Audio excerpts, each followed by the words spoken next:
Hello students, welcome back to my new video. आज मैं एक फेमस पोएट विलियम ब्लेक की लिखी एक फेमस पोएम के बारे में डिस्कस करूंगा, जिसका नाम है ए पॉइजन ट्री। सबसे पहले हम द पोएट विलियम ब्लेक के बारे में बात करेंगे। विलियम ब्लेक अंग्रेजी साहित्य के प्रमुख रोमांटिक कवियों में से एक है। उनकी कविताएं मानव मन, नैतिकता, अच्छाई बुराई, प्रेम और घृणा जैसे भावों को गहराई से प्रस्तुत करती है। ए पॉइजन ट्री उनकी प्रसिद्ध कविता है, जो दबी हुई क्रोध भावना और उसके भयानक परिणामों को प्रतीकात्मक रूप में दर्शाती है। यह कविता ब्लेक के काव्य संग्रह सॉन्ग्स ऑफ एक्सपीरियंस में शामिल है। अब हम ए पॉइजन टाइटल का अर्थ क्या है इसके बारे में बात करेंगे। ए पॉइजन ट्री अर्थ है एक जहरीला पेड़। कवि बताते हैं कि जब क्रोध को व्यक्त नहीं किया जाता तो वह मन के भीतर जहर की तरह पनपने लगता है और अंत में किसी न किसी का नुकसान करता है।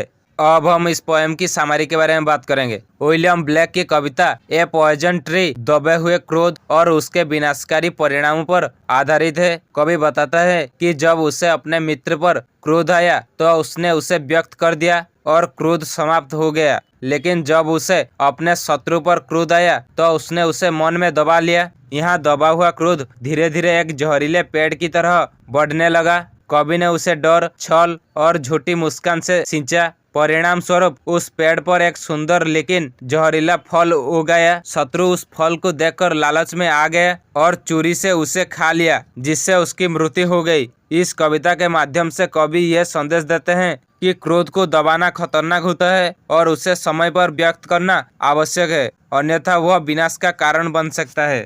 अब हम इस पोएम को टेक्स्ट के साथ एक्सप्लेन करेंगे। I was angry with my friend, I told my wrath did end, I was angry with my foe, I told it not, my wrath did grow. कवि कहता है कि जब वह अपने मित्र से नाराज हुआ तो उसने अपना गुस्सा उसे बता दिया। गुस्सा व्यक्त करते ही उसका क्रोध समाप्त हो गया, लेकिन जब वह अपने शत्रु से नाराज हुआ तो उसने अपना गुस्सा व्यक्त नहीं किया। गुस्सा मन में दबा रहा और धीरे धीरे और बढ़ता चला गया। कवि यह बताना चाहता है कि गुस्सा अगर खुलकर बताया जाए तो खत्म हो जाता है, लेकिन अगर उसे मन में दबा कर रखा जाए तो वह और अधिक बढ़ जाता है और नुकसान पहुंचाता है। And I watered it in fears night and morning with my tears, and I sunned it with smiles and with soft deceitful wiles. यहाँ कवि कहता है कि उसने अपने दबे हुए क्रोध को डर से सींचा और दिन रात आंसुओं से उसे पानी दिया। उसने ऊपर से झूठी मुस्कान दिखाई और मीठे लेकिन कपटी व्यवहार से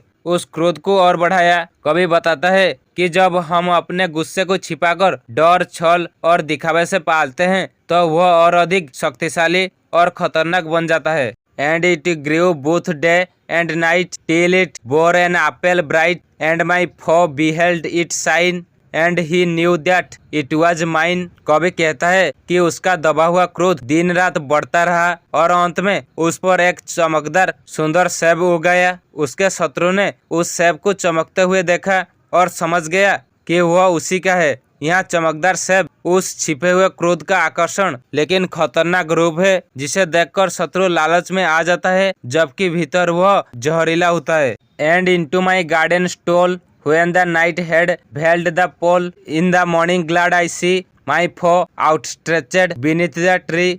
यहाँ कवि कहता है कि उसका शत्रु रात के अंधेरे में चुपचाप उसके बगीचे में घुस आया, जब अंधेरा चारों ओर फैल चुका था। सुबह होने पर कवि देखता है कि उसका शत्रु उस पेड़ के नीचे मरा पड़ा है। यहाँ कवि दिखाता है कि दबा हुआ क्रोध अंत में विनाश का कारण बनता है और शत्रु का अंत उसी जहरीले फल के कारण हो जाता है।